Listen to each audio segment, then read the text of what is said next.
한동훈 장관하고 뭐 숙명적으로 저는 얽혀 있습니다. 네, 네. 제가 한동훈 장관이 저를 고발한 사건만 지금 한 3건 정도가 있어서 네, 예. 네.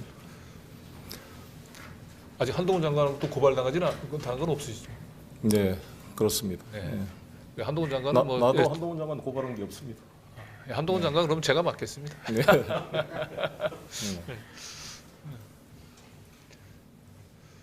예, 뭐 한동안 저것 때문에 좀 고생을 많이 하신 것 같아요. 네. 예, 어린 놈 바로 때문에. 예, 예. 좀 말씀드리면 아시다시피 이제 올해 네. 이번 30일 날 탄핵 소추가 예정돼 있습니다. 이동관 지금 방통위원장과 2명의 검사 탄핵을 지난번 시도했다가 안건을 철회하고 이번에 다시 이제 안건을 올려 그러는데 지난번에 김도우 법사위원장이 그 본회의를 무산시키기 위해서 법사위에서 법률 안건을 하나도 통과 안 시켜버렸잖아요. 그러니까 이 정권이 이동관 방통위원장을 보호하기 위해서 자신들이 그렇게 말하는 민생 관련 법안, 모든 현안 법안들의 법사위 통과를 다 스톱시켜 버렸습니다. 그래서 본회의에서 처리할 안건 자체가 하나도 없어서 본회의를 무산시키는 행위까지 했거든요. 그러니까 이 정권이 얼마나 이 집권당으로서의 책임 있는 자세가 아니라 정치적 목적으로 정파적으로 움직인지를 여실히 보여준 것인데 이것이 보수적인 김진표 의장의 심기를 많이 건드렸다 그럽니다. 김진표 의장께서도 많이 화가 나 있고 이렇게 법사위를 이렇게 의도적으로 그러니까 완전히 파업을 한 거잖아요. 김도우 위원장이. 그래서 본회의를 무산시키에 대한 분노가 있기 때문에 이번 30일 1일 본회의는 반드시 열린다 그럽니다. 김진표 의장님에게 반드시 철회해 줄 것을 다시 한번 부탁드리고 여기에 지금 동일하게 2명의 검사와 이동관 방통위원장의 한동훈 장관이 포함될 거냐 여부는 아마 계속 지금 고민을 하고 있고 아마 그 탄핵 사유를 분석할 텐데 최근에 한동훈 장관의 발언들을 보면 스스로 탄핵해 주기를 바라는 듯이 스스로 국무위원으로서의 본분을 완전히 망각하고 사실상 정치인으로서의 행보를 지금 하고 있는 것으로 보여집니다. 그렇죠. 그래서 지금 서영교 의원이 한번 지적했더니 서영교 의원의 막 옛날 이야기를 다 버티는데 아시다시피 서영교 의원은 다 무죄를 받았어요. 관련된 논란이 다 무죄가 돼서 다시 복당을 해서 지금 우리 여성 최고위원이 돼 있는데 이걸 가지고 대거리를 하듯이 이렇게 하고 있는 모습에 저분은 정말 제밥에만 관심이 있는구나 이런 생각을 하게 됩니다. 근데 아직도 뭐 민주당에서 한동훈 장관에 대한 탄핵은 정리가 좀 안 된 것 같아요. 그냥 그렇습니다. 그렇습니다. 아무래도 이 한동훈 장관에 대한 탄핵 여부에 대한 그 논의가 아직 그 찬반 양론이 있는 것 같고요. 그렇습니다만 사실 제가 이런 표현을 썼는데 여러 가지 요인 중에 우리 전병도 변호사 와 계십니다만 그 노무현 대통령을 탄핵 소추했던 사안 자체가 노무현 대통령께서 대통령의 직에 계실 때 자기가 할 수만 있다면 법이 허용된다면 열린우리당을 좀 돕고 싶다 이런 표현을 했다고 탄핵 소추를 한 거 아닙니까? 대통령의 정치적 중립 위반으로. 사실 대통령은 이 국가 원수로서 통치권자인데 그 정도 발언을 가지고 탄핵을 했던 이 정부가 정당이 바로 지금 국민의힘의 전신 아니겠습니까? 그런데 그때 헌법재판소의 결정을 보면 노무현 대통령의 그 행위가 선거법 정치적 중립 위반임을 분명히 명시했습니다. 그러나 그것이 탄핵의 사유가 이를 정도의 중대한 법 위반으로 볼 수는 없다. 그래서 탄핵이 기각된 것이거든요. 그런데 동일한 논리를 한동훈 장관에게 적용하자면 한동훈 장관은 한두 번이 아니라 지속적이고 반복적으로 이런 행위를 한 거잖아요. 이것은 우리가 절도도 상습 절도를 하면 가중처벌하게 돼 있습니다. 특정 범죄 가중처벌법 위반으로 처벌하게 돼 있어요. 지금 한동훈 장관의 저런 정치적 중립 위반 행위들은 상습적이고 반복적으로 돼서 즉 특정 범죄 가중처벌법이 적용되듯이 가중처벌돼야 돼. 즉 노무현 대통령의 탄핵 사유를 전제한다면 그러한 정치적 중립 의무가 반복적이고 지속적으로 돼 있기 때문에 이것만 가지고도 저는 탄핵 소추할 충분한 근거가 된다 이렇게 생각을 합니다. 그래서 민주당이 외려 그 한동훈 장관 탄핵은 한동훈을 정치적으로 더 키워주는 거 아니냐 이제 이런 것 때문에 고민하고 있는 것 같은데 저도 개인적으로는 한동훈 같이 이렇게 법무장관으로서 저렇게 부적절한 행위들 그리고 장관으로서 넘어서는 안 될 선들을 저렇게 넘은 사람들을 저렇게 명예 제대를 시켜주는 것은 안 된다. 그래서 뭐 이걸 정치적인 유불리를 떠나가지고 그 법무장관으로서 그 이 탄핵 사유들이 차고 넘치는 전 장관을 어떤 식으로든지 민주당이 그 부분들에 대한 책임을 좀 물을 필요가 있을 것 같은데 좀 걱정입니다. 항상 이 민주당이 항상 걱정하는 게 뭔가 자신들이 해야 될 일보다는 항상 역풍을 먼저 걱정을 해가지고.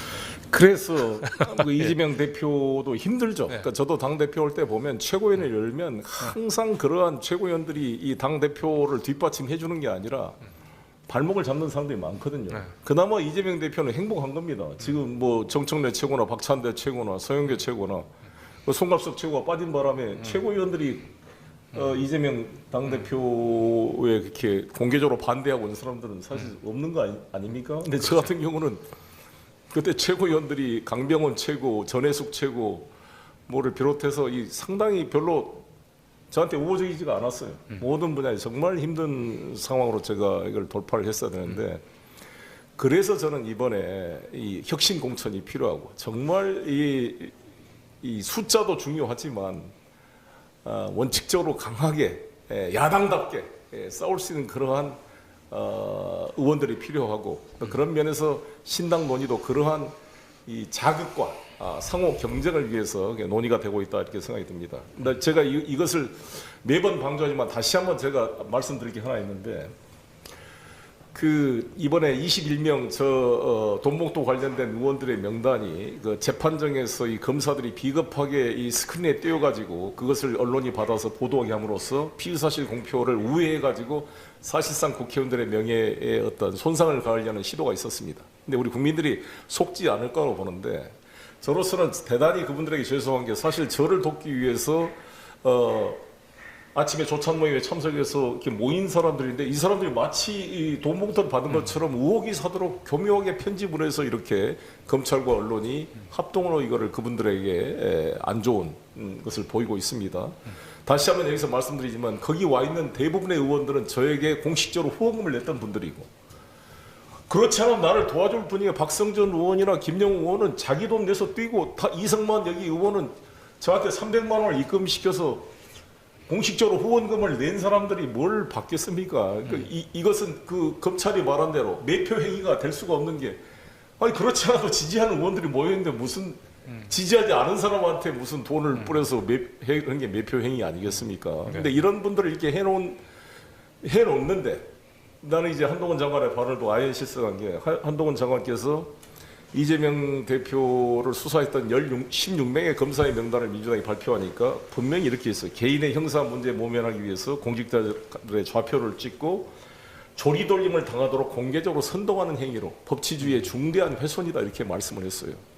한동훈 장관에게 다시 한번 정말 반문합니다. 어떻게 이 선거를 불과 몇 개월 안 남은 이 시기에 당내 경선도 있고 또 상대방과 싸워야 되는 중요한 예민한 시기에 헌법기관 국회의원 21명의 명단을 함부로 공개해서 좌표를 찍어가지고 조리돌림 나가도록 유도하는 이 행위야말로 의회 민주주의를 훼손하고 정말 이 국민 주권이 실현되는 이 공정한 의회 민주주의에 잘못된 정보를 덧칠해서 이 국민의 주권 행사, 투표권 행사를 오도하게 만드는 중대한 범죄 행위 아닙니까 이게? 피의사실 유포가 될 뿐만 아니라 이 공개적인 명예훼손이 될 것입니다. 이러한 행위를 법무부 장관이 버젓이 하면 되겠어요? 법무부 장관한테 저는 묻고 싶은데 한동훈 장관께서 뭐 내 개인의 발언, 뭐 이 발언 문제에 대한 말꼬리가 문제가 아니라 법무부 장관은 법무행정을 총괄하고 또 검찰총장을 통해서 검찰을 다 지휘하는 그런 총책임자입니다. 그러면 당장 그 마약 가지고 떠들었던 사람이 이정섭 수원지검 차장검사의 그 처남의 노골적인 그런 대마초 혐의에 대해서 그 부인이 생생하게 112 신고를 하고 현장에 출동까지 했는데 그 경찰을 누가 수사를 방해했는지 이정섭이 전화를 해가지고 과연 현장에서 왜 이미 제출도 받지 않고 아무런 카트리지의 마약 성분을 가져도 그거를 증거물로 채택도 하지 않고 수서경찰서 담당 직원이 6명이나 바뀌게 된 계기가 무엇인지 왜 그리고 SD카드는 분실됐는지 도대체 이 과정에서 이런 중요한 사법 방해 작용인 이것은 법무행정의 심각한 문제이고 우리가 강미정 씨의 인터뷰를 보면서 얼마나 이 검찰들이 자신들에 관련된 것은 저렇게 철저하게 보호하는지 경찰들의 수사 지휘권을 남용해서 경찰들로 하여금 수사하는 의지를 꺾어버리고 아예 검사 수사를 6명이나 바꾸고 오히려 강비정한테 협박을 하고 이 잘못 수사했다 남편한테 해당한다고 이렇게 피해자를 오히려 협박하는 이러한 상황을 만들었는가? 이거는 바로 특임 검사를 해더라도 이 경위를 조사해야 된다고 생각이 됩니다. 그리고 당시에 그 이정섭 검사가 그 경찰하고 어떻게 통화를 했는지 그때 통화 내역을 추출하고 이정섭 검사의 핸드폰을 즉각 압수수색하세요. 한동훈 장관. 저도 2번이나 압수수색하고 야당이나 이쪽 뭐 뉴스타파나 기자들 할 때는 핸드폰 다 압수수색하잖아요. 강 기자님 압수수색 됐습니까? 아유, 저는 수없이 압수수색됐죠. 압수됐죠. 아니 왜 근데 자기들은 검사들은 문제가 되면 핸드폰 다 잊어버렸다 없애버려. 다 PC 포맷 시켜버리고 자기는 비번도 안 가르쳐주고 윤석열 대통령의 처남 김진우는 3번이나 영장을 청구했더니 핸드폰이 들어있다고 영장을 기각해서 이정화 검사가 핸드폰을 빼서 신청하니까 그때서야 영장 청구를 검찰이 해줬다는 것은 뭐 하는 겁니까 이게? 이 검찰이 아니라 범죄를 진압하고 증거를 확보하는 게 아니라 완전히 범죄를 은폐시키고 자신들의 관련된 사람의 증거를 조작하고 유리한 증거는 없애버리고 증거 조작의 달인이라고 말할 수 있는 거 아닙니까? 대부분의 형사부 검사들을 제가 말씀드린 게 아니라 이 한동훈과 윤석열 이 특수부 검사들의 일부 세력들은 제가 왜 검찰 범죄 카르텔 세력이라고 말하는지 국민들께서 이해하실 것입니다. 네. 이것은 사법 질서를 완전히 방해하는 이거는 거의 조직된 폭력, 이 사적인 폭력이라고 말할 수밖에 없지 않는가 이렇게 생각이 들고요. 하나만 더 말씀드리면 이원석 총장이 뭐라 그랬냐. 이번에 이정석 검사가 지금 탄핵에 들어가 있죠. 손준성하고 두 사람. 어미주는 빠졌더라고요. 지금 두 사람 돼 있죠. 지금 손준성과 이정석 검사가 들어가니까 원래 4명인데 두 사람만 이번에 보냈던 거잖아요. 이원석 총장이 뭐라고 말씀했는가? 보복 탄핵이고 검사를 겁박해서 검찰을 마비시키려는 협박 탄핵이다. 당대표 사법 절차를 막아보려고 방탄 탄핵이다. 마음에 안 든다고 검사를 탄핵하면 그럼 판결이 마음에 안 든다고 판사를 탄핵할 것이냐? 탄핵하려면 검찰총장이 자기를 탄핵해라. 이제 제가 나부터 수사를 했더니 내 말을 좀 코스프레 하는 건지 모르겠습니다만 이 양반이 오버하는 거잖아요. 누가 지금 뭐 검사가 마음에 안 들다고 탄핵합니까? 지금 우리 국회의원들이 이정섭의 범죄 행위에 대해서 지적한 건데 아니 이정섭의 범죄 행위에 대해서는 자체 수사도 하지 않다가 탄핵한다고도 수사를 안 했어요. 그런데 강미정 그 처남댁이 뉴스타파에서 기자회견을 할 것 같으니까 그때서야 수사에 착수한 겁니다. 이런 비겁한 검찰이 어디가 있어요 이게. 자기들이 스스로 자체 징계하고 수사했으면 탄핵이란 말이 나왔겠어요 처음부터. 도저히 자체 정화에 맡을 수가 없으니까 한 거잖아요. 그리고 뭘 지금 이재명 대표의 그 수사에 대한 보복 탄핵이라고 강미정 씨가 말했어요. 이미 이 이정섭 씨 이 문제는 이 수원지검에 와서 수사하기 전부터 발생했던 문제 아닙니까? 이게 무슨 이재명 대표 수사하고 무슨 관계가 있어요? 그리고 뭐 중대한 직무상 위법 행위, 검찰청법이나 헌법에는 그런 게 없어요. 그냥 판례상의 논리인 것이지. 뭐 안동환은 9년, 손준성은 기소 1년 반, 이정섭은 얼마 전 의혹에 따라 왜 이렇게 탄핵을 이 시기에 하는지 의문이다. 그게 정말 초등학생도 아는 이야기입니다. 아니, 탄핵할 우수숙수가 안 되니까 그동안 못했던 거죠, 제대로. 그렇지 않습니까? 그리고 우리가 여당 때는 다 검찰총장이 다 윤석열, 한동훈 차관 아니었어요. 자기들이 다 그런 방해 행위를 한 거 아니겠습니까? 참 이분들의 그 사고, 이원석 총장이나 한동훈 장관은 검사는 가장 중요한 기관이고 검사를 겁박하거나 검사의 어떤 수사를 방해하는 행위는 국민적 손해고 국가적인 문제라고 떠들고 국회의원들은 마치 뇌물, 정치자금, 보좌관 추행, 피해자, 뭐 폭력, 부동산 투기, 가상자산 이런 혐의가 있는 범죄 집단인 것처럼 이원석 총장이나 한동훈 장관이 입만 열면 떠들고 있어요.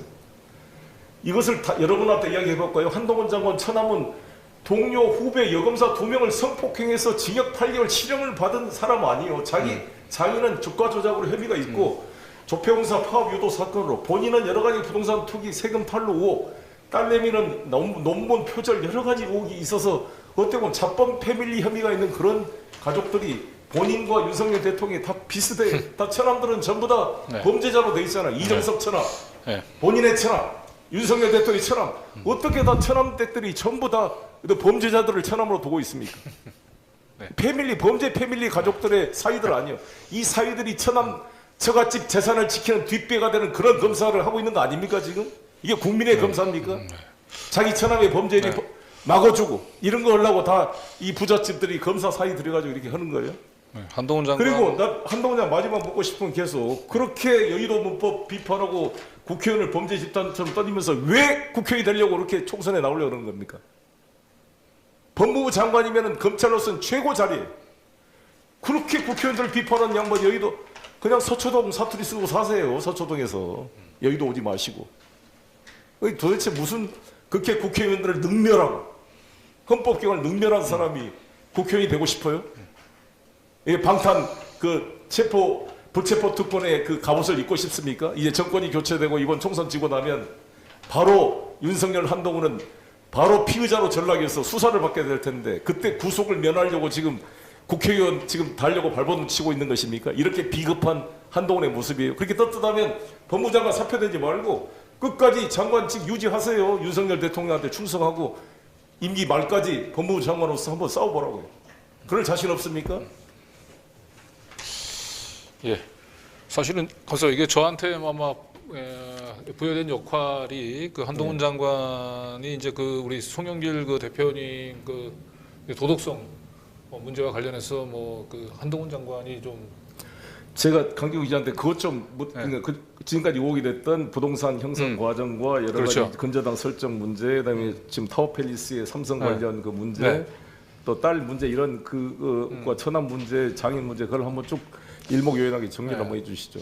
근데 워낙 이제 한동훈 장관이 이게 탄핵 사유가 한두 가지가 아닌데 이제 사람들이 상대적으로 한동훈 장관의 이제 그 부동산 형성 과정, 재산 축적 과정에 대해서는 잘 몰라요. 그런데 아마 그 송영길 대표가 지금 검사로 임관했던 사람이 도대체 어떻게 돈을 모아서 지금 현재 40억 넘는 타워팰리스에 살고 있느냐라고 이제 문제를 제기하니까 그걸 이제 뭐 채널A나 이런 그 친윤 언론에서 그건 뭔가 팩트 자체가 잘못되어 있는 거다. 지금 타워팰리스는 그 자가가 아니고 그 전세로 살고 있는 거다. 이런 얘기를 하더라고요. 근데 전세로 살고 있는 것은 맞는데 이 타워팰리스의 전세로 살고 있는 것 자체가 대단히 수상합니다. 그러니까 지금 현재 한동훈 장관이 그 살고 있는 타워팰리스가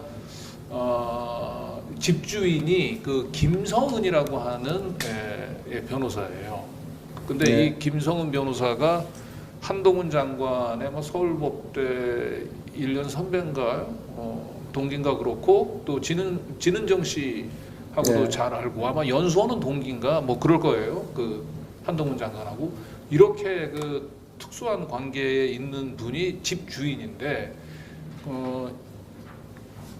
이분이 그 두 사람이 그러면 서로 이렇게 잘 아는 사이이기 때문에 그 김성은 변호사가 자기가 가지고 있는 집을 그 마침 전세가 필요한 한동훈 장관 쪽에 전세를 줬다 이렇게 설명을 하면은 뭐 별 문제가 없잖아요. 그런데 뭔지 모르지만 김성은 장관이 이 집을 구매한 거하고 그리고 한동훈 장관 집에서 이 전세로 들어간 부분들이 매우 우연히 일어났다고 굳이 그렇게 나는 이유를 얘기하는 걸 좀 이해하기가 좀 어려워요. 근데 저희는 그래서 이제 지금 가지고 있는 의혹은 뭐냐면 한동훈 장관이 이미 뭐 이 군 법무관 시절 될 때부터 그 사실은 이제 부동산을 수없이 샀다 팔았다를 반복을 하는데 뭐 20대 때는 그 저 반포동에 그 신반포 청구 아파트를 샀고 그 이후에다는 또 삼성동에 삼부 아파트를 사고 그 뒤에는 이제 저 서초동의 삼풍 아파트. 또 새로운 걸 사면 1가구 2주택이 되니까 1가구 2주택 그걸 해소하기 위해서 1년 이내에 이제 팔고. 근데 1년 이내에 판 것뿐만 아니고 이 양도세 중과를 피하기 위해서는 이 실거주 기간이 있어야 되잖아요. 그러니까 실거주 기간을 맞추기 위해서 위장 전입한 부분들도 의혹들이 많이 발견이 되고 어쨌든 다 좋아. 이거 하나하나 설명하면 좀 길긴 한데 지금 현재 그 서초구의 삼풍 아파트를 수용적으로 가지고 있어요, 자가로. 그런데 지금 굳이 도곡동에 지금 타워팰리스에 또 전세로 살고 있거든요. 근데 이 한동훈 장관의 그 부동산 축적 패턴을 봤을 때는 저는 이 도곡동 타워팰리스도 지금 형식적으로는 전세긴 하지만 이것도 한동훈 장관이 김성은 변호사 명의로 본인이 가지고 있는 게 아니냐라고 의혹이 저는 의심을 여러 가지로 봤을 때 이제 의심이 제기되는. 근데 이제 그 이유가 네, 김성은 씨가 이 아파트를 이제 18억에 계약을 하는데 이 18억에 계약을 하면서 본인 돈은 4억 4천만 들어가요. 그 4억 4천도 이 김성은 변호사도 집이 필요한 사람이 아니고 이미 집이 있는 사람인데 그걸 굳이 이제 한 4억 4천을 자기 집을 담보로 해가지고 대출을 받아서 사는데 나머지 14억을 한동훈 장관이 전세금을 들어가서 그러니까 일종의 갭 투자 형식인 거예요. 그 김성은 변호사가 한동훈 장관의 14억의 전세금을 받고 자기의 4억원 대출을 받아서 18억짜리 타워팰리스를 산 건데 중요한 거는 이 본인이 덜컹 이제 4억 원만 주고 18억짜리 아파트를 사서 잔금을 치러야 되는데 이 전세입자가 그 잔금 지급 기일까지 딱 나타나지 않게 되면은 이제 본인은 이제 그 계약금을 날려야 되는 상황인데 우연히 부동산 그 업자가 나오라 그래서 가보니까 전세를 마침 14억을 주고 전세를 들어오려고 한 사람이 있더라는 거야. 근데 그 사람이 마침 보니까 어머나 너무나 우연히 자기 대학교 때 자기가 알던 진은정 변호사가 앉아 있었다는 거죠. 그래서 야 이런 우연도 이런 우연이도 이런 우연이냐. 그런데 거기서 우연이 끝나는 게 아니고 또 다른 우연이 서로 맞춰보니까 한동훈 장관 집은 그 직전에 또 다른 타워팰리스 살다가 이제 집을 비워줘야 될 때예요. 그러니까 비워줘야 되는 날짜하고 김성은 변호사가 잔금을 치러야 되는 날짜가 너 언제 그 집을 비워줘야 되니까 언니 이거 나 며칠이야. 그래? 나는 그날 잔금 치러야 되는데 잔금 치러야 되는 날짜하고 전세로 새로 입주한 날짜가 정확히 일치돼. 이런 인연 어머나 이런 어머나 이게 우연으로 보입니까? 볼 수가 없어요. 그리고 김성은 변호사는 사실은 골드만삭스에 이제 그 근무하시던 분인데 이 골드만삭스가 어떤 일을 했었냐면은 삼성 물산하고 저기하고 부당 합병을 하면서 이재용의 경영 승계되는 과정에 대해서 자문을 했던 곳이기도 하고 이 관련해서 검찰에 수사 들어갔을 때 뭐 그쪽에 자료도 빼돌리고 뭐 이렇게 해서 뭐 골드만삭스도 수사를 받았던 그런 골드만삭스에 있는 변호사가 또 그 전세 계약을 체결했던 시기는 한동훈 장관이 서울중앙지검의 뭐 반부패 뭐 부장인가 그걸 하고 있었을 거예요. 그러니까 삼성과 관련해서 뭐 수사를 그 이해상충의 관계에 있을 때 이런 전세 계약을 체결을 했던 거고. 그러니까 한동훈 장관은 제가 보기에는 서초에 3층 아파트를 가지고 있는 상태에서 또 다른 주택을 돈이 남으니까 그리고 지금까지 어머니한테 배운 거는 돈이 남으면 일단 부동산을 사야 돼. 그런데 따뜻한 부동산을 사면 1가구 2주택이 되고 이러니까 또 이제 그때는 본인이 검사장 그 승진을 앞두고 있을 때고 검사장이 되면 공직자 재산 공개를 해야 되고 자기 1가구 2주택을 가지고 있는 게 별로 도움이 안 되니까 아마 부동산은 갖고 싶은데 자기 명의로 갖고 싶지 않으니까 김성은 변호사하고 결국은 이 김성은 변호사 이름으로 집은 사두고 자기는 거기에 전세 들어가 사는 것처럼 뭐 그렇게 좀 뭔가 좀 입을 맞춘 게 아닌가. 또는 심지어는 좀 나쁘게 생각하면은 그 한동훈 변호사가 한동훈이 들어가 있는 본인 돈 14억 자체도 그게 전부 다 자기 돈인지 부분도 사실은 좀 의심스럽고. 왜냐면 공교롭게 한동훈 장관이 그 직전에 살았던 타워팰리스의 또 집주인도 사실은 삼성 물산인가요? 그 삼성 계열사의 임원이에요.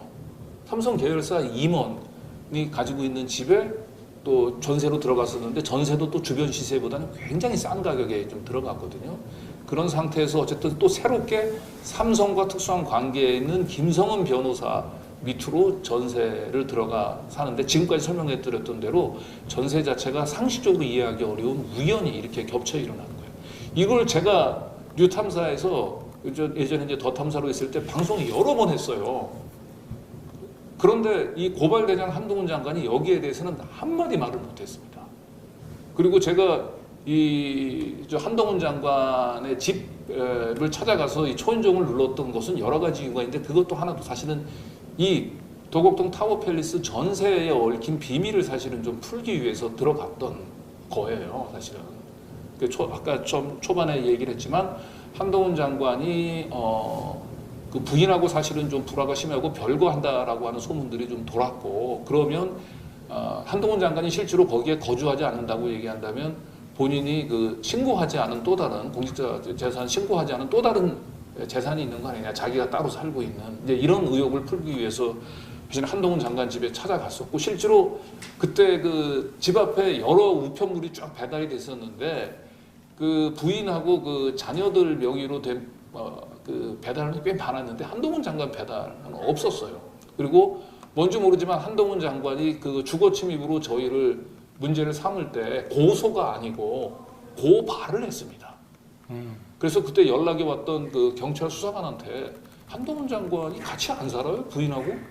근데 왜 고소가 아니고 고발을 했죠? 라고 물어보니까 그때 경찰관 얘기가 사실 더 기막혔어요. 그거는 얘기해 줄 수 없습니다. 그럼 저 소유권이 아니라는 건가? 그러니까 그 본인이 거주를 하고 있지 않다는 건데요. 그런 의혹을 가지고 물어본 거죠. 같이 거주를 하고 있지 않은. 그러니까 한동훈 장관이 고소하고 고발의 차이를 모르지 않을 거 아닙니까? 그렇습니다. 예. 그런데 본인이 실제로 부인하고 같이 주거를 같이 하고 있다고 얘기한다면 주거 침입을 당한 거니까 자기가 피해자 아닙니까? 그럼 고소를 해야 되는데 고발을 했다니까요. 그래서 그걸 경찰관한테 물어보는데 경찰관이 그건 알려드릴 수 없습니다. 또 이렇게 얘기를 했고. 그래서 어쨌든 한동훈 장관 지금 타워팰리스에 자가가 아니고 전세로 살고 있다는 것 자체가 되게 의혹이에요.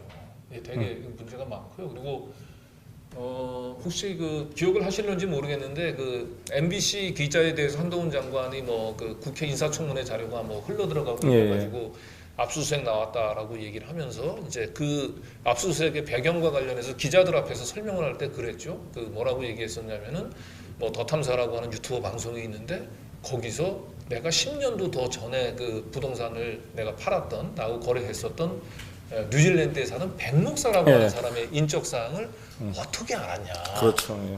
그러니까 결국은 누군가 이 민주당이나 뭐 이런 쪽에서 불법적인 방법으로 자신의 개인의 인적 사항들을 파악을 해서 저희한테 알려준 것처럼 이렇게 이제 의심을 하는 방송을 내보냈는데 그건 뭐 첫째 한동훈 장관이 너무 쉽게 수사하는 데만 익숙해져다 보니까 우리 기자들이 얼마나 힘들게 취재를 하는지 잘 모르고 맨 검사들이 흘려주는 부스레기만 주워서 그 보도하는 법조 기자들만 봐오다 보니까 이렇게 무서운 기자들이 있다는 것들 몰라서 하는 얘기예요. 근데 어쨌든 백 목사는 저희들이 뭐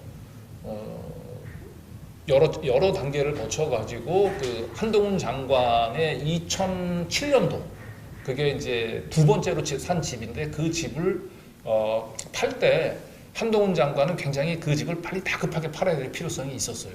왜냐하면 그 3부 아파트를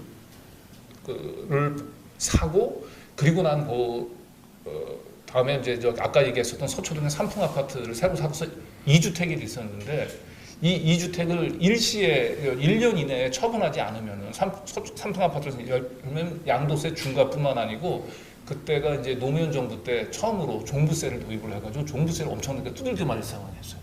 무조건 이걸 팔아야 되는데 그때 부동산 경기가 별로 좋지 않았어요. 그러면 생각해 볼 수 있는 방법은 뭐겠습니까? 일단 이걸 매매한 형식으로 넘기는 거죠. 그러니까 일종의 이제 차명으로 해서. 그래서 아마 이 뉴질랜드에 사는 백 목사님이 이제 그걸 위해서 동원된 게 아닐까 좀 강하게 의심이 들고요. 그렇게 의심을 하는 건 제가 막연한 의심을 하는 게 아니고 백 목사 자체가 그 강남의 그 비싼 아파트를 그 어떻게 자금 출처가 어떻게 됐는지 부분들에 대해서 저희한테 제대로 설명을 못했어요. 그랬더라고요. 그냥 쭉 얘기하니까 어떻게 그 많은 돈을 가지셨습니까? 라고 얘기했더니 내 사업이 그때 잘 돼가지고 하나님이 돈을 퍼부어 주셨어요 라고 얘기를 했고 끝끝내 제가 집요하게 자금 출처를 얘기하니까 이제 자기 계좌에서 출금된 내역은 공개가 됐는데 그 출금된 내역도 되게 수상해요. 그러니까 계약금이 일주일 전에 8,100만 원 나가면서 통장 잔고에는 한 2천만 원인가 3천만 원밖에 없었는데 일주일 후에 갑자기 잔금으로 4억 원이 되는 돈이 그 통장에서 빠져나갑니다. 그러니까 이건 왜 이상하냐면 그러면 돈이 그 일주일 전까지 계약금 치르고 돈이 수천만 원밖에 안 남았는데 일주일 후에 잔금으로 4억 원이 빠져나갔다는 얘기는 그 사이에 그 통장으로 누군가 돈이 들어왔다는 얘기잖아요. 그렇죠, 그렇죠. 근데 들어온 돈을 공개를 안 해요.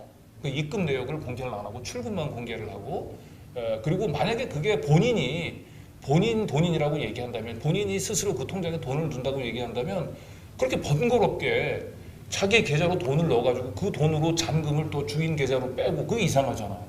자기 돈이라고 얘기한다면 그냥 한 방에 그 주인 저기 한동훈 계좌로 그냥 넣어주면 되는 거잖아요.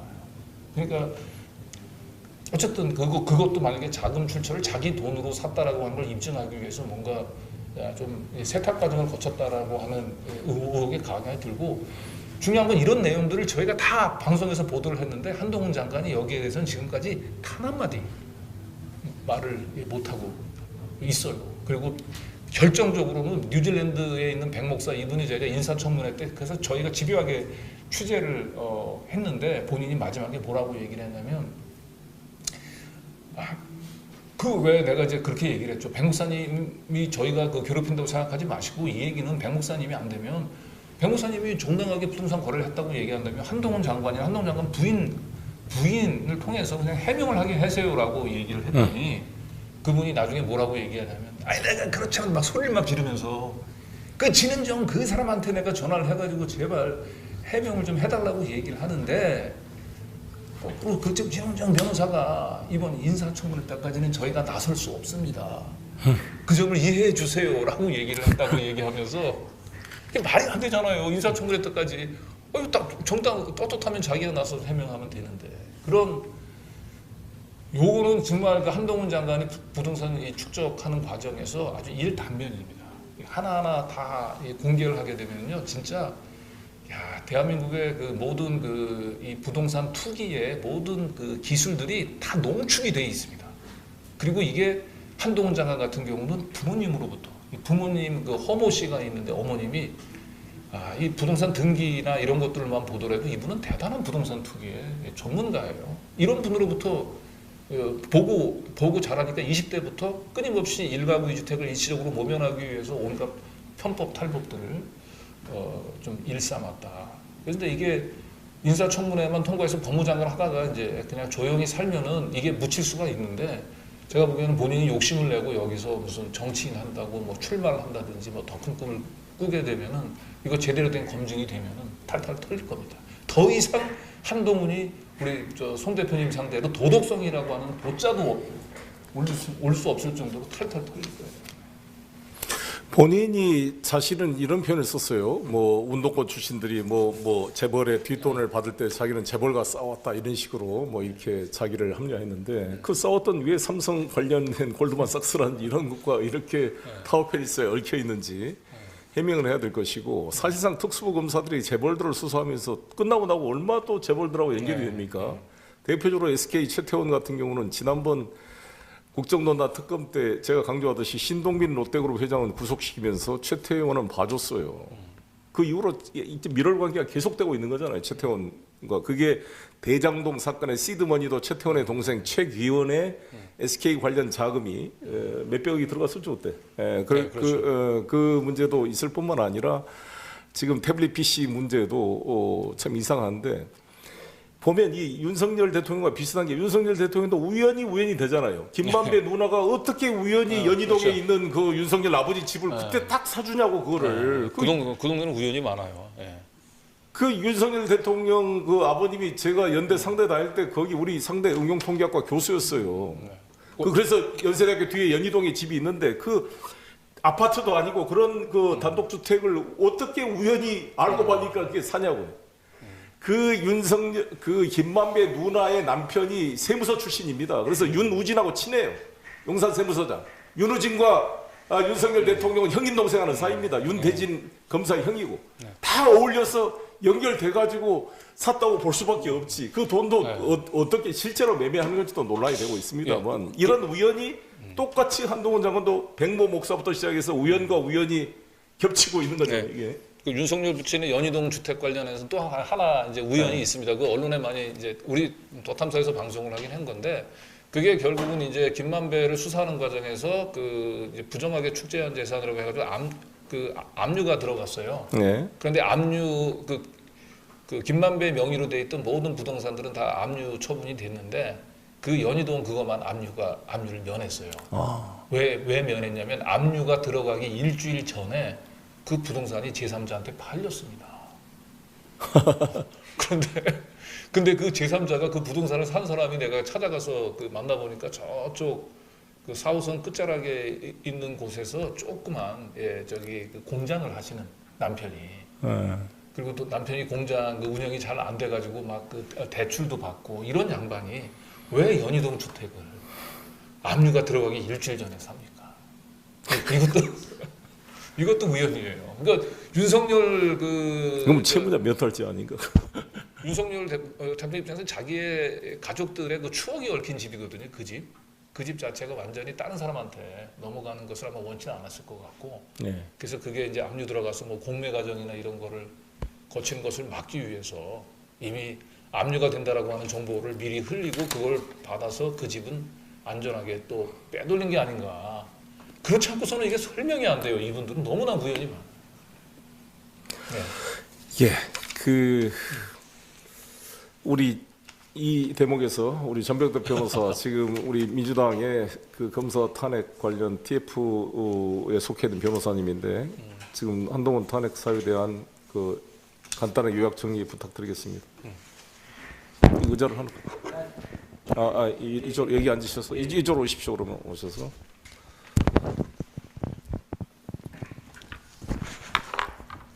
자기 소개 좀 하시고. 예, 아까 소개를 처음에 드렸는데요. 민주당 검사 범죄 대응 TF 검사 탄핵을 검토하는 민주당 당내 TF의 위원을 맡고 있는 전병덕 변호사입니다. 지금 현재 또 더불어민주당 법률위원회 부위원장을 맡았고요. 지난 이재명 대선 캠프 때는 이제 법률지원단의 소임팀장을 맡았습니다. 오늘 한동훈 장관의 탄핵에 대해서 좀 더 구체적이고 좀 깊이 있게 같이 논의해 보겠습니다. 설명하시죠. 예, 여기서. 시간이 많이 지났는데 사실은 이 기본적으로 탄핵이라는 것에 대해서 우리가 인식을 좀 달리 해야 된다. 탄핵이라는 것이 굉장히 헌법에 적용되기 때문에 우리 헌법 제65조에 국무총리, 대통령, 국무위원, 행정갑부의장 이런 분들이 이 직무집행에 있어서 헌법이나 법률을 위배할 때는 탄핵 소추할 수 있다고 했는데 헌법에 적용되기 때문에 특별하고 아주 예외적인 경우에만 탄핵 소추해야 한다고 생각하기 쉽습니다. 하지만은 지난번에 한번 제가 말씀드린 것처럼 이런 고위공무원들, 사법부나 행정부의 고위공무원들은 통상적인 사법 절차나 통상적인 징계 절차로는 실제로 징계하기가 어렵습니다. 또 형사처벌하기도 어렵습니다. 이런 분들에 대해서 우리 헌법의 입법을 통해서 입법 후에 그런 탄핵 소추를 통해서 판단할 수 있는 권리를 부여하는 것입니다. 그래서 이제는 좀 더 검사의 기득권적인 그런 사고에서 벗어나서 검사도 잘못하면 검사도 범죄를 저질렀으면 언제든지 국회 탄핵을 통해서 견제하고 또 사전에 압박할 수 있는 그런 어떤 사고의 전환이 필요한 시점이 아닌가 싶습니다. 네, 시간이 이제 거의 마무리될 테니까 쭉 한번 이 탄핵 사유 법률적 요약해 주십시오. 네. 일단 기본적으로 이제 탄핵이라는 것은 기본적으로 이제 공직자의 파멸을 정당할 정도로 어떤 중대한 법 위반이 있어야 되는데 아까 우리 성경길 대표님께서 말씀하신 것처럼 지난 노무현 대통령 탄핵 사건에서도 그렇게 했다시피 대통령에 대한 탄핵하고 대통령을 제외한 공직자의 탄핵 사유는 그 동일하게 보지는 않습니다. 왜냐하면은 이제 일반 공직자의 경우는 대통령에 비해서 탄핵 소추, 탄핵으로 해서 파면을 해서 미치는 효과가 일반적이기 때문에 아주 상대적으로 경미한 사유만 가지고도 탄핵할 수 있다고 보고 있습니다. 그래서 구체적으로 이제 한동훈 장관의 탄핵 사유를 한번 검토해 보겠습니다. 지난번에 우리 검사 탄핵 TF에서도 이제 나온 얘기인데 일반적으로 검사도 공무원이고 장관도 공무원 아니겠습니까? 공무원이기 때문에 우리 헌법상의 공무원은 국민 전체에 대해서 봉사자라는 적이 있습니다. 헌법 7조 1항이 나와 있고 또 국가공무법상에도 마찬가지로 제1조 목적 조항에 이 법은 공무원에게 국민 전체의 봉사자로서 행정이 민주적이며 능률적인 운영을 기하게 하는 목적으로 한다. 또 국가공무원법 제59조에 보면은 공무원은 국민 전체의 봉사자라고 되어 있습니다. 또 헌법 제2항은 공무원의 정치적 중립성을 의무로 하고 있습니다. 이처럼 이 공무원이라는 것은 특정 어떤 정치적 정파나 또는 특정 국민을 위해 쓰는 게 아니라 국민 전체에 대해서 국민 전체에 대한 봉사자이고 또 국민에 대해서 전체 책임을 지는 사람입니다. 근데 한동훈 장관이 그동안 언론에서 보여준 모습들이나 국회에 출석해서 나온 발언들 보면은 굉장히 정파적이고 야당의 그 당대표인 이재명 대표를 공격하는 발언이라든지 민당 자체를 공격한 발언들 어떻게 보면은 국민의힘에 있는 대변인인지 안 그러면 대한민국 법무부의 장관인지 상당히 헷갈릴 정도로 심지어 변호사인 제가 보더라도 이게 지금 가능한가? 공무원이 어떻게 저렇게 정책 발언할 수 있을까? 내가 뭐 잘못 알고 있나? 이런 헷갈릴 정도의 이런 상황을 만드는 점에서 볼 때 과연 장관으로서 직책을 수행할 수 있을 정도의 그런 책임감이 있는 것인지 정말 국민을 이해하는 사람인지 아니면 특정 정파 비록 대통령이 임명했다 하더라도 대통령도 장관도 결국에는 국민들 위해서 있는 거 아니겠습니까? 그런데 대통령 임명에 따라서 정파적 이익을 대변하고 또 대통령의 우호적 얘기를 한다면은 그거는 우리 헌법에 나와 있는 국민 전체로서의 봉사자의 의무 규정과 또 정책 중립성 의무를 위반하는 점에서 헌법과 국가공무원법을 위반한 사유에 해당합니다. 두 번째로 좀 전에 이제 앞에서 얘기를 했는데 최근에 한동훈 장관이 대구나 뭐 대전이나 울산을 다니면서 일주일에 뭐 3차례씩 다니면서 열차 시간도 이제 늦추면서 그 시민들과 환호한 시민들과 악수하고 또 인사하고 또 책 사인을 하고 있다는데 그런 행위들이 과연 평상적인 공무원의 모습인가 아무도 그렇게 생각하지 않을 겁니다. 한동훈 장관이 이제 뭐 총선 출마할지 안 할지 모르겠지만은 사실은 이제 우리 공직선거법 제9조에 보면은 공무원 기타 정치적 중립을 지켜야 하는 자들 이는 공무원은 선거에 대한 부당한 영향력을 행사하거나 선거 결과에 영향을 주는 행위를 하면 안 됩니다. 또 공직선거법 제85조에 보면은 공무원 등 법령에 따라 정치적 중립을 지켜야 하는 자는 직무와 관련해서 또는 그 지위를 이용해서 선거에 부당한 영향력을 행사하는 등 선거에 영향을 미치는 행위를 하면 안 됩니다.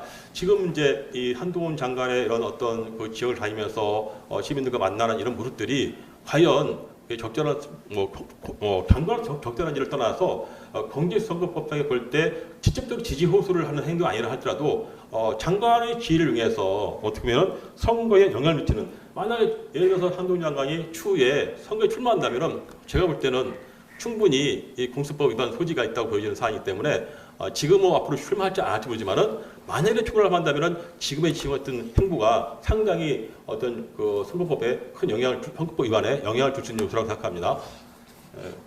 그리고 또 하나 이제 많은 분들이 얘기하시는 부분이 있는데 이제 한동훈 장관이 지난 올해 9월 20일 날 국회에서 있었던 이재명 체포 동의안을 설명하면서 이재명 대표를 가리켜서 대규모 비리의 정점이라고 얘기를 한다든지 민주법치 국가에서 상상이 어려운 초유의 방식으로 증거가 인멸, 조작되는 상황이라는 표현을 썼는데 사실은 이게 지금 한동훈 장관의 생각 아마도 이제 우리 그 법에 보면은 국회법 제93조에 안건 제안자가 이제 정부 대표자로서 설명할 의무가 있습니다. 그래서 아마 법령에 하는 자기가 장관으로서 그 체포 동의안 안건에 대해서 설명을 했다고 이렇게 법령에 행한 행위로서 헌법에 어떻게 정당행위라고 주장할 수 있을지 모르겠는데 그거는 사실은 상당히 모순된 얘기인 게 잘못된 게 뭐냐면은 우리 대법원 판례 입장을 보면은 기본적으로 피의사실 설령 그런 어떤 사항이 된다 하더라도 기본적으로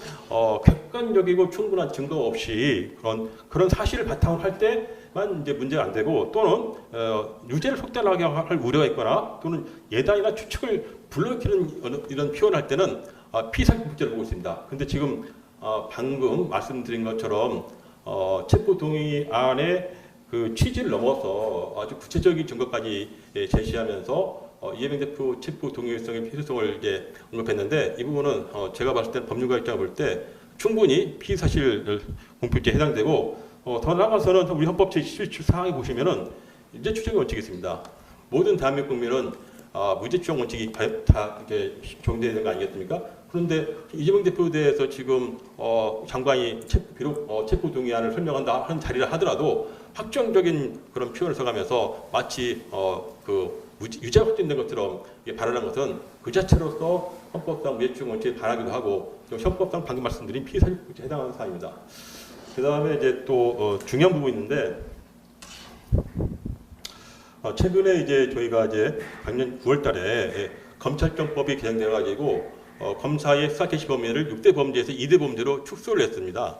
6대 범죄가 뭐냐면은 부패범죄, 경제범죄, 공직자범죄, 그다음에 선거범죄, 방위사업범죄, 대형 첨사범죄였는데 이거를 작년 9월에 이제 검사의 수사권을 축소하면서 부패범죄와 경제범죄로 축소해놨습니다. 근데 그 법문에 뭐라고 되어 있냐면은 기존에는 부패범죄 검사의 수사 가능한 범위에 대해서 부패범죄, 경제범죄, 공직자범죄, 선거범죄, 방해사범죄, 대형 참사 등 대통령을 저하는 중요한 범죄가 되는데 작년에 법 개정하면서 부패범죄, 경제범죄 등 대통령을 정하는 범죄로 이렇게 규정하다 보니까 그러면 결국에는 이제 범죄의 그 검사 수사 가능한 범죄 사건이 6개 쓰게 준 거 아니겠습니까? 그럼 당연히 시행령의 그 법을 이용하던 하는 시행령에서 2개 범죄 범위 내에서만 이제 구체적으로 법령을 그 해당 법을 수사하는 법을 범죄를 규정해야 되는데 지금 작년에 시행령 개정을 보면은 시행령 이름이 정확히 뭐냐면요.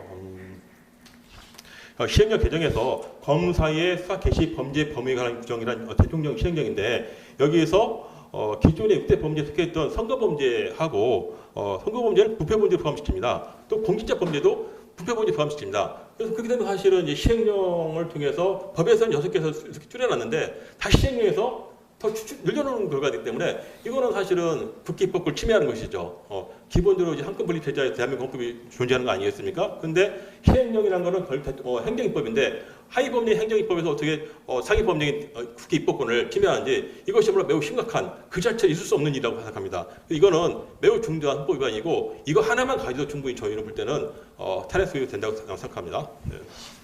그리고 마지막으로 이제 최근에 이제 뉴스타파하고 이제 시민단체가 이제 검찰을 상대로 특활비 정보공개 청구를 했고, 그래서 이제 최근에 대법 판결을 났고 일부 인용돼가지고 판결문에서는 이제 특활비 내역을 공개하라고 이제 판결 났는데 그 부분 관련해서 중앙지검과 대검에서 정보 공개를 했는데 그 내용을 보면은 2017년 1월부터 4월까지 그 영수증 내역이 누락되어 있고 자료가 아예 없습니다. 아예 없거나 특활비 14억 정비자료가 아예 사라진 상태이고 또는 영수증에 그 상호명을 가린 상태에서 이제 공개를 했는데요. 이거는 사실 판결문의 취지에 반하는 겁니다. 판결문에서는 전부 다 일종의 다 공개를 했는데 그 부분을 지금 공개하지 않았다. 만약에 그 문건들이 삭제, 폐기했다면 그 자체로서 공공기록물 관리 위반법 위반이 되는 사안인데 그렇다면 대검이나 그 중앙지검이나 각 검찰청에서 이 보유하고 있는 이런 판결문대로 이제 정보 공개했는데 그렇게 하지 않고 있는 상황이니까 결국에는 검찰을 총괄 책임지고 있는 행정 총괄 책임자인 법무장관이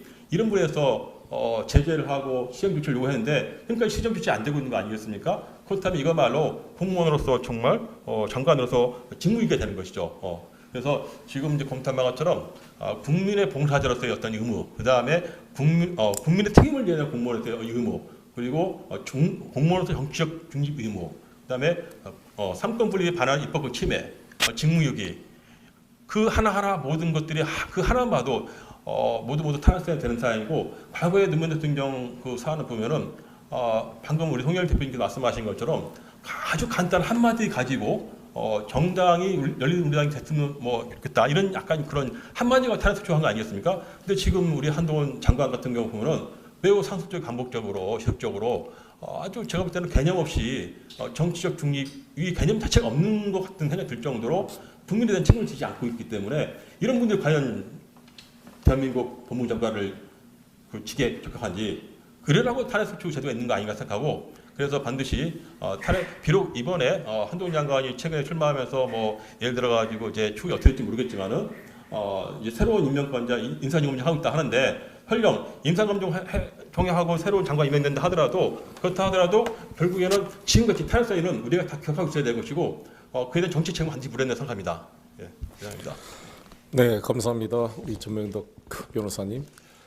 여기에 더 추가될 것은 태블릿 PC 조작 의혹입니다. 아시다시피 변희재 미디어워치 대표가 7년 동안 일관되게 지금 한동훈 윤석열 특검이 박영수 특검 하에서 박근혜 전 대통령 관련자들을 이제 수사 기소하면서 사실상 일부는 봐주고 김한수라는 행정관이 태블릿 PC를 사실상 SK와 계약을 했고 요금도 지불한 사실이 드러나고 태블릿 PC에 저장된 사진도 최서원과 그 딸 정유라의 애와 그 손자들이 3명이 있는데 그 손자들의 사진은 거의 안 보이고 오히려 거기에 김한수 씨 가족이나 최서원의 그 언니의 아들 이병헌의 애들 사진만 나와 있다는 거 아니겠습니까? 여러 가지 이게 최서원이라는 나이도 지금 70이 다 된 그 여성분이고 이 큰맹이고 잘 이거 태블릿을 다룰 수가 없다 그러는데 최서원 것이 아닐 것이라는 수많은 합리적 의심이 있어요. 근데 이것이 왜 다 묵살되고 이게 JTBC와 이거 통해서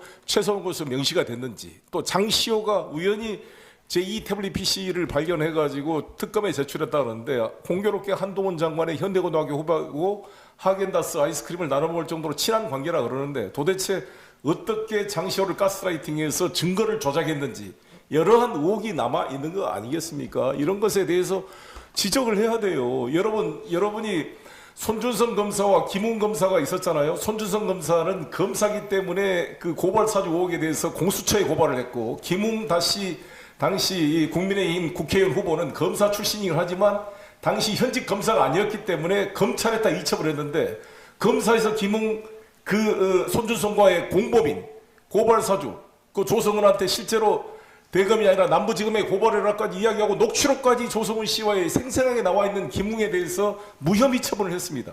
검찰이 무혐의 처분한 이유가 뭐냐? 제3자가 중간에 개입할 가능성이 있다. 그 3자가 누군지 밝혀라. 그 3자도 밝히지도 않으면서 검사들이 제3자가 혹시라도 중간 전달 과정에 개입할 개연성을 배제할 수 없기 때문에 김웅에 대한 유죄의 증거로서의 합리적 의심이 들만한 의심을 추월한 비욘드 리저너블 다우트라고 합리적 의심의 침묵을 명할 정도의 명백한 증명력 있는 증거가 안 되기 때문에 증거 부족으로 무혐의 처분을 한다고 김웅을 무혐의 처분했던 검찰입니다. 그런 논리로 따지면 최소원이 같은 경우는 최소원이 아닐 수 있는 가능성 김한수가 계약 당사자이고 요금도 김한수가 냈고 태블릿 PC의 사진도 김한수 관련 사진이 있고 최서원 사진이 없는데 어떻게 최서원이 것이 아니라는 수많은 합리적 의심의 증거들을 다 배척시키고 그냥 이걸 최서원 것이라고 우격 따지면서 지금까지 만들어 놓고 최서원이 그러니까 2번의 재판을 청구를 통해서 내 것이라고 검찰이 주장했으니까 돌려달라. 돌려주면 내가 이거 받아가지고 포렌식에서 누가 조작을 했고 누가 접속을 했는지 한번 이거 검사해보겠다고 해서 1심, 2심이 다 최서원한테 돌려주라고 승소 판결을 내렸습니다. 그때 한동훈 장관이 법무부에서 뭐라 그랬느냐? 자신들은 최서원이 거라고 주장했지만 최서원 스스로가 자기 것이 아니라고 주장했기 때문에 돌려줄 수 없다라는 이 회개한 논리를 법무부 한동훈 장관이 펴고 있는 것입니다. 그래서 지금 대법원에 상고돼 있는데 대법원에서도 아마 최서원 씨가 승소될 가능성이 높습니다. 그럼 뭐예요? 이거 완전히 사법 방해잖아요. 이 진실을 은폐하기 위해서 수태하고 있고 전 그렇게 떳떳하면 빨리 변희재 씨 고소해서 빨리 구속시켜야 될 거 아닙니까? 강지구 기자 찾아왔다고 바로 주거 침입으로 고발했던 한동훈 장관. 왜 변희재를 지금까지 놔두고 있냐고요. 변희재는 지금 한동훈 장관에 대해서 한동훈 구속시키겠다. 우리 한동훈 나오면 뭐 가만두지 않겠다고 이렇게 매일매일 연이어 한동훈 장관을 공격하는데 아무런 답변도 않고 무시도 하고 서영국 국회의원이 뭐 한마디 하니까 바로 댓글을 하고 송영길의 댓글을 하고 이재명의 댓글을 하고 뭐 최강욱 모든 국회의원들한테 댓글을 하고 있잖아요. 그 댓글이도 팩트에 대해서 댓글을 한 게 아니라 너는 어쩌냐는 식으로 이렇게 하는 거 있는 거죠. 저도 그렇게 물론 당신은 어떠냐고 저도 공개하는 게 있지만 내 문제에 대해서 저는 분명히 해명을 하잖아요. 돈봉투 문제? 근데 조사 받겠다. 정치적으로 제가 책임을 진다. 저한테 공격하는 검찰이 공격하는 데서 저는 분명히 팩트로 답변을 하고 있습니다. 근데 한동훈 장관은 자신에게 되는 팩트에 대해서 정확한 답변을 제대로 하지를 않아요. 국회에서도 하지도 않고 정말 깐죽거리고 빼질거리고 다른 동문서답하고 이게 도대체 이 팩트를 가지고 하는 법무부 장관으로서 이 법조인으로서의 기본 자질과 자세가 안 돼 있는 것이다. 그리고 그걸 서초동 문법입니까 그게? 그러고 그렇게 국회의원들을 저는 공격하고 국회를 응면했던 사람이 다시 정치를 기웃거리면서 국회의원 하겠다는 것은 저는 이게 정권이 교체됐을 때 구속을 피하기 위해서 자기가 그렇게 이재명 대표를 공격했던 불체포 특권의 갑옷을 입어서 자신에 대한 범죄 행위에 대한 수사를 기피하려고 미리 금배지를 달려는 그러한 토피 행위로밖에 볼 수 없는 것입니다. 그렇게 자신이고 떳떳하고 그렇게 검사가 최고고 검사가 대한민국의 최고 기관이면 검사로 끝까지 인생을 헌신하세요. 그렇게 이 법무부 장관까지 했잖아. 검사들이 법무부 장관 되는 사람이 몇 명이나 됩니까? 최고 영예를 누렸는데 그렇게 무슨 범죄 지담처럼 매도하던 국회의원이 그렇게 되고 싶습니까? 법무부 장관까지 하신 분이? 뭐가 그렇게 비겁해요? 당당하지 못하고. 그리고 우리 대한민국의 여야를 떠나서 검사 출신이나 무슨 이런 분이 정치를 하지 말라는 게 아닙니다.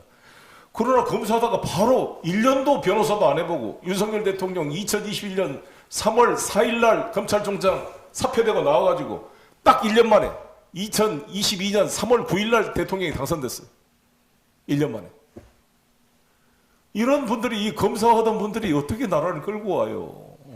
자기가 못 끌고 가니까 자기 지금 부인 김건희 여사가 끌고 가고 있잖아요. 천공이 끌고 가고 있고.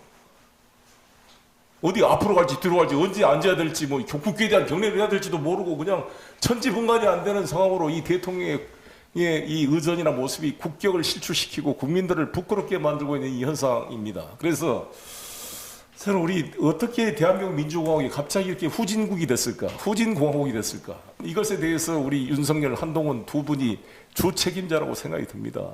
반성을 하세요, 반성을. 법무부 장관이 뭐 하는 자리예요?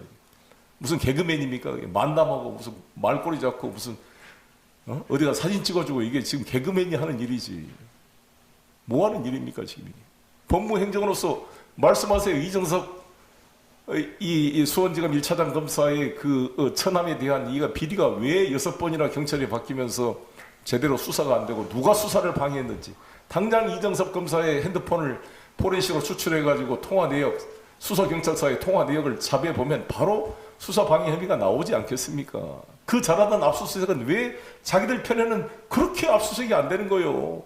스카이 72 윤석열 대통령 유로진과 접대 골프 받았다는 거 6번이나 압수수색 영장을 다 거절했던 검찰이 똑같은 행태를 이 윤석열 대통령의 처남인 그 김진우에 대해서 3번이나 휴대폰 압수수색을 못하도록 검찰이 영장을 기각하고 경찰의 수사를 방해한 거 아닙니까? 결과적으로 경찰이 하도 안 되니까 핸드폰을 압수수색 대상에서 배제하니까 그때 이걸 해줬다는 거고 그 대가로 이정화 그때 여주지청 부부장 검사가 수원지검 지금 부장검사로 영전했다고 지금 민주당이 지적하고 있는 거 아닙니까? 그 인사권자가 누굽니까? 한동훈 장관 아닙니까? 문재인 대통령 모가지 따는 건 시간 문제로 떠드는 이런 정말 붕짜기 정상이라고 볼 수 없는 정말 이런 사람을 법무부 장관으로 인사검증 통과시키고 김행 장관도 인사검증 통과시키고 지금 뭐 인사 행정이 다 실패한 거 아니에요? 이렇게 후지게 인사검증한 본인이 본인 말 따라 책임을 져야 될 거 아니겠습니까? 결론으로 정리하면 이렇게 국회를 능멸하고 최근에 완전히 정치 행보를 하고 있는 이 행위에 대해서 저는 정말 과감하게 탄핵 소추 의결하세요. 뭘 그렇게 좌고우면합니까?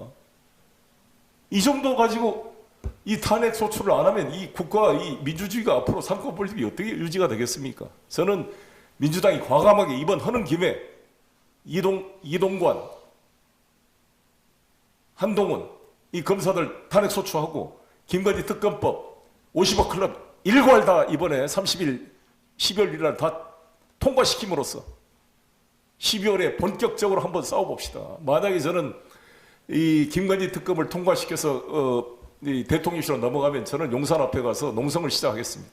대통령이 이걸 수용하지 않으면 이건 대통령으로서 자격이 없는 것이다. 이거 한동훈 장관한테 다시 한번 제가 지적하고 싶은 게 한동훈 장관께서 돈봉투 관련해서 윤관석, 이승만 의원 체포동의안 통과를 요청할 때 그랬잖아요. 당신이.